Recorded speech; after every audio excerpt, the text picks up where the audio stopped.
আসসালামু আলাইকুম এভরিওয়ান। আশা করি সকলে ভালো আছেন। তো এর আগের ভিডিও টার্মাক্স শুধু একটা দিছিলাম। আজকের ভিডিওতে আমরা দেখার চেষ্টা করব Node.js বা জাভাস্ক্রিপ্ট এটা কিভাবে কাজ করে। এখানে দেখেন আমি আরেকটা আইপি ট্র্যাকের ফোল্ডারের মধ্যে এখানে জাভাস্ক্রিপ্টের আরেকটা ফোল্ডার তৈরি করছি। এখানে প্যাকেজ আপডেট এন্ড আপগ্রেড, এরপরে Node.js, এটা গিট তো আগে ইনস্টল করছিলাম, এটা ইনস্টল আছে। সো বেশি কথা না বলে চলে আজকে দেখি Node.js টা কিভাবে কাজ করে। এভরিডে ইনস্টল Node.js দিলাম, অলরেডি ইনস্টল আছে। ঠিক আছে, এরপরে সেম ভাবে গিট ক্লোন করে নিতে পারেন, অথবা আপনারা চাইলে এখান থেকে সরাসরি কপি করে নিতে পারেন। এই কোডটা কপি করে নিতে পারেন এখান থেকে। আমি কপি করবো না, আমি সরাসরি গিটটা ক্লোন করবো আমি।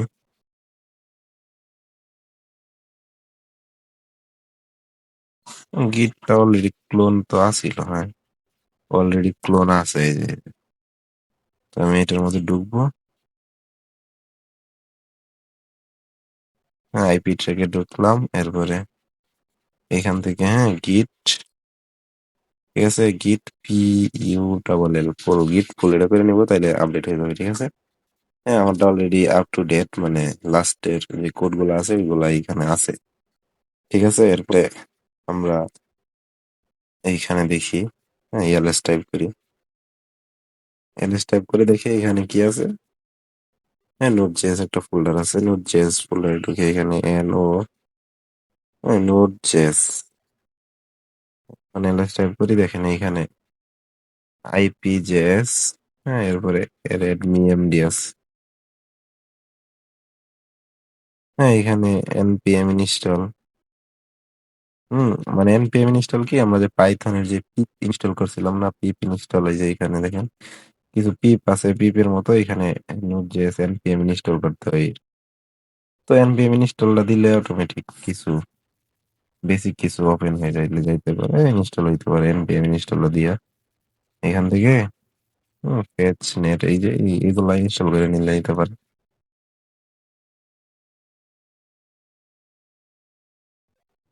দেখেন এখানে কিন্তু পিপ ইনস্টলের মতোই মোটামুটি এখানে একটা ইনস্টল হয়ে গেছে। এরপরে npm, এরপরে আরো কয়েকটা প্যাকেট আছে, এখানে নেট আছে। গুলো পাইথনের যে পিপ গুলা দেখছিলাম উদাহরণ গুলো আগের, সেম গুলা এখানে npm দিয়ে ইনস্টল করতে হয়। পাইথনের গুলো পিপ ইনস্টল করতে হয়, আর এটার মধ্যে npm ইনস্টল করতে হয়, এটাই। এর বেশি পার্থক্য নাই।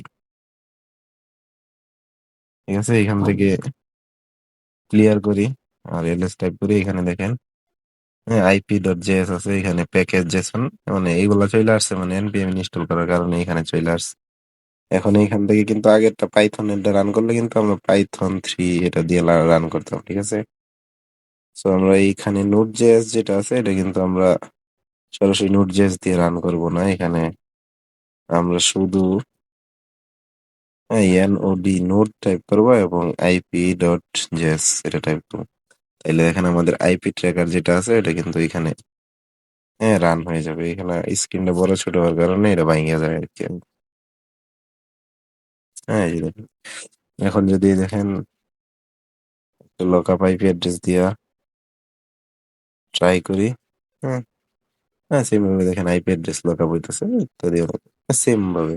শুধু পার্থক্যটা কি, এখানে আমরা পাইথন দিয়ে রান করতাম, আর লাস্টে জেএস যে ফাইলগুলো থাকে এখানে দেখেন জেএস, এই জেএস ফাইলটা এটা হচ্ছে মেইন ফাইল আর কি। এটা আপনার শুধু এখান থেকে নোড, তারপরে জেএস বা যে ফাইলের নামটা থাকে ওই নামটা দিয়ে জেএস জেএস টাইপ করে রান করতে হয়, শুধু এইটুকুই পার্থক্য।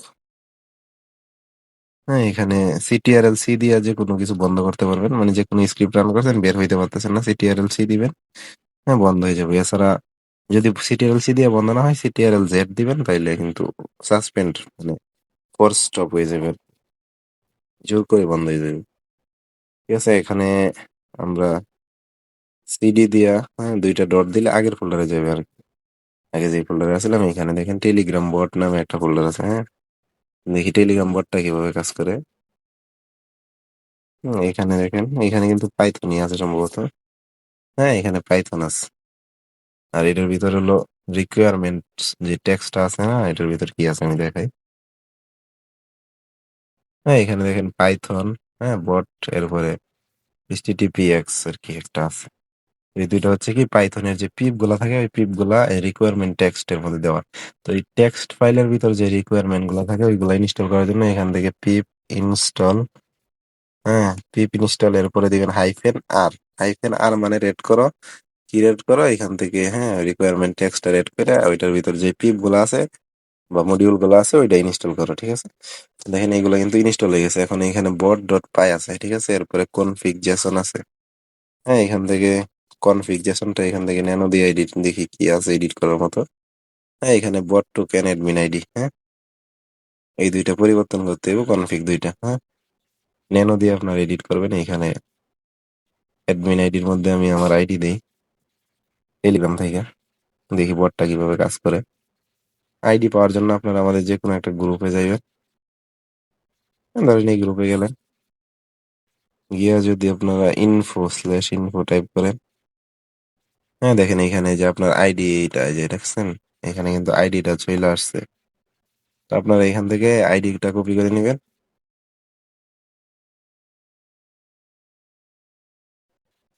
এখান থেকে আইডিটা কপি করে এখানে বট টোকেন দিবেন, ঠিক আছে? আপনারা এখান থেকে একটা বট তৈরি করে নিবেন। এইখানে, হ্যাঁ, বটফাদার এই যে বটফাদার আছে এটা লিখে সার্চ করলে আপনার টেলিগ্রামে পাওয়া যাবেন। এখানে আমি অলরেডি একটা বট তৈরি করে রাখছি এবং টোকেনটাও এখানে আছে। আমি আগে থেকে বটটা তৈরি করে রাখছি যাতে সময় কম লাগে। আপনারা বটটা তৈরি করে নিবেন খুব সহজ। এখানে জাস্ট, হ্যাঁ, এখানে একটা নিউ বট কমান্ড দিবেন। এরপরে নাম দিবেন, এরপর একটা ইউজার নেম, অবশ্যই লাস্টে বট শব্দটা থাকতেই হবে। হ্যাঁ, এটা দিবেন তাইলে আপনার টেলিগ্রাম বটটা তৈরি হবে এবং এরকম একটা HTTP টোকেন দেখতে পারবেন। এই যে এখানে ক্লিক করলে কপি হবে, ঠিক আছে? HTTP টোকেনটা এই যে হ্যাঁ, এটা অটোমেটিক এই লেখাটার উপরে ক্লিক করলে এটা কপি হয়ে যাবে। এটা কপি করে এখানে ২ টা কোটেশন আছে না, ডাবল কোটেশন, ডাবল ডাবল কোটেশনের ভিতরে আমি সুন্দর করে config.json-টা এখানে দিয়ে দিছি। হ্যাঁ, এখন যদি আমি এখানে ls টাইপ করি, আমি পিপ ইনস্টল করার কাজ করে লাইছি আমি। এখন যদি আমি পাইথন 3 বট পাই এটা রান করি, দেখেন কি হয়। হ্যাঁ, বট কিন্তু এই যে দেখেন সেট আপ হয়ে গেছে, হ্যাঁ? বট চালু হইছে। এখন এখানে বটের লিংকে যাই স্টার্ট দিয়ে দেখি। হ্যাঁ, এই যে দেখেন লকআপ আইপি অ্যাড্রেস, হ্যাঁ? এখানে ধরেন আইপি অ্যাড্রেসটা দিলাম আমি দেখি আইপি অ্যাড্রেসটা কিরকম লাগাবো। এটা সেম আরকি বটের মধ্যে দিছি এক্সাম্পল। হ্যাঁ, দেখেন এখানে সবকিছু অটোমেটিক আসতেছে। এখানে ওপেন ম্যাপ মানে বাটন সহ আসতেছে। এরপরে এখানে, হ্যাঁ, লকআপ মাই পাবলিক আইপি অ্যাড্রেস মানে যেই সার্ভারে রান করছি ধরেন টারমার্কস একটা সার্ভার। হ্যাঁ, এই সার্ভারের আইপি অ্যাড্রেসটা এখানে দেখেন এই যে চলে আসছে। বাংলাদেশ ঢাকা ডিভিশনে এই জিপ কোড ইত্যাদি মানে অ্যাড্রেস সহ সবকিছু শো করতেছে। এরপরে মানে বটটা এইভাবে কাজ করে। এখন যদি আপনি টারমার্কসটা বন্ধ করে দেন, তাইলে কিন্তু আপনার বটটা এখান থেকে বন্ধ হয়ে যাবে আরকি। তো এটা এটার জন্য একটা সার্ভার লাগবে, ঠিক আছে? মানে এটা VPS এ রান করতে হইব। VPS টা কিরকম হয় আমি এটা এক্সাম্পল হিসাবে বুঝাই দিই। ধরেন কম্পিউটার আরকি। VPS ধরেন একটা কম্পিউটার বা কম্পিউটারের হার্ডওয়্যার যেটা ২৪ ঘন্টা চালু থাকে।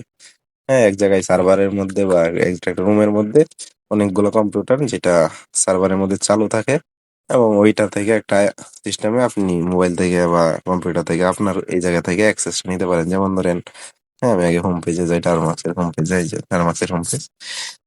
হ্যাঁ, VPS এ ঢোকার জন্য আমরা ইউজ করি সাধারণত ওপেনএসএস, ঠিক আছে? apt ইনস্টল, হ্যাঁ, ওপেনএসএস, হ্যাঁ, এটা কিন্তু ইনস্টল হয়ে গেছে দেখেন। ওপেনএসএস টা ইনস্টল হয়ে গেছে। এখন আমরা এখান থেকে SSH, হ্যাঁ, এরপরে রুট, হ্যাঁ, রুটটা কি? রুট হচ্ছে ইউজার নেম। আপনার ইউজার নেম যদি অন্য কিছু হয় তাইলে অন্য কিছু দিতে পারেন। আমার যেহেতু রুট ইউজার নেম রুট। এরপরে আপনার VPS এর আইপি অ্যাড্রেস মানে যেই সার্ভারের সাথে আপনার VPS টা কানেক্ট আছে, হ্যাঁ, VPS টা কিরকম কম্পিউটারের মতো। এখানে দেখেন আমি আমার কম্পিউটার VPS হিসেবে দেখাইতাছি এখানে। পাসওয়ার্ড দিবেন। আইপি অ্যাড্রেস আর দেওয়ার পরে পাসওয়ার্ড দিবেন। এই দেখেন এখানে কিন্তু আমি অন্য জায়গায় চলে আসছি। টারমার্কসের কিন্তু, হ্যাঁ, এখানে রুট এইটা লেখা ছিল না। আর এখানে এলএস টাইপ করলে দেখেন এখানে কিন্তু ফাইল ২ টা আসতেছে। এখানে কিন্তু আমার মানে মোবাইলের মধ্যে কিন্তু এই ফাইলগুলা ছিল না। তো এটা ধরেন একটা সার্ভার। আমরা কি করব, এখানে আমাদের ওই কোডটা আনবো গিট ক্লোন করে, যেটা গিটহাবে পাবলিকলি রাখছিলাম। হুম, এই যে আইপি ট্র্যাক গিট ইনস্টলই নাই এখানে। ঠিক আছে, এটা ক্লিয়ার করি আগে। হ্যাঁ, গিট এপিটি ইনস্টল গিট, এপিটি ইনস্টল গিট, এটা করে নিতেছি। কারণ এখানে কিন্তু এটা কিন্তু একটা সার্ভার, এটা টারমাক্স নাম্বার। হ্যাঁ, সার্ভারটা কিভাবে এটা কাজ করে মানে এটা বোঝানোর জন্য শুধুমাত্র শুধুমাত্র আমি দেখাইতেছি। হ্যাঁ, এটা একটা কম্পিউটার, সার্ভারটা একটা কম্পিউটারের মতোই আর কি। ওইটা ওই জায়গার মধ্যে এক জায়গায় রান থাকে, সবসময় থাকে আর কি। হ্যাঁ, এখন আমরা গিট ক্লোন করি। হ্যাঁ, সরি, এখানে গিট ক্লোন সহই লেখা আছে। উম, এখানে যে গিট ক্লোন করি আইপি ট্র্যাকের ফোল্ডারটাই তো ছিল। হ্যাঁ, সিডি আইপি ট্র্যাক, মানে এখানে ফোল্ডার ছিল টেলিগ্রাম বট না, সিডি টেলিগ্রাম বট। আরে সরি, এখানে দেখেন সেম ফাইল গুলো আসছে। তো এটা হচ্ছে সার্ভার। ধরেন সার্ভারটা কিভাবে কাজ করে, হ্যাঁ আমি এখানে দেখাই যে আমার যে কম্পিউটার আছে, আমি ওইটার মধ্যে এই সার্ভারের টাইপের একটা অপারেটিং সিস্টেম ইনস্টল দিয়ে রাখছি। এটা হচ্ছে লিনাক্স অপারেটিং সিস্টেম।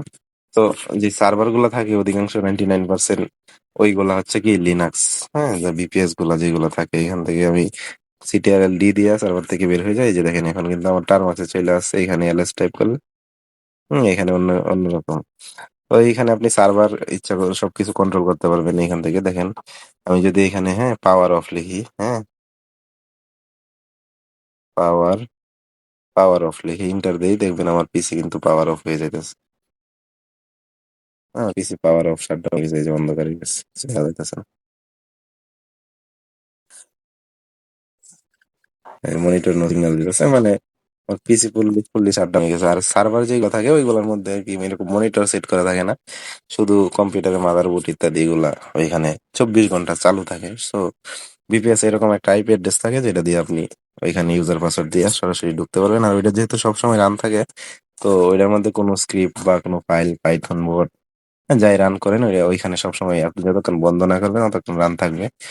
আর অটোমেটিক যদি কোনো ইররের কারণে বন্ধ হয়ে যায়, হ্যাঁ, এজন্য আপনি কিছু সিস্টেম আছে বা কিছু ধরেন এই যে সিস্টেম সিটিএল সিস্টেমের সার্ভিস আছে, PM2 আছে, এইগুলা দিয়ে মানে আপনি 24 ঘন্টা রান করে রাখতে পারবেন। এ নিয়ে আরো ভবিষ্যতে যদি বিস্তারিত ভিডিও আসে তো আসলেই, না হলে আপনারা এআই আছে, chat GPT, Gemini, Google search করতে পারেন। আর বড় বড় এআই আছে যেগুলো থেকে আপনারা এগুলো মোটামুটি শিখতে পারবেন। যেহেতু অনেক কিছু শিখে লাইছেন, অনেক কিছু মানে অনেক কিছু বলতে যেগুলো শিখার মোটামুটি দরকার, কোন জিনিসটা কিভাবে কাজ করে, এটা কিন্তু আপনার টুকটাক আইডিয়া পাইয়া লাইছেন। আর দুই একটা ভিডিও দিলে মোটামুটি আশা করি বুঝতে পারবেন।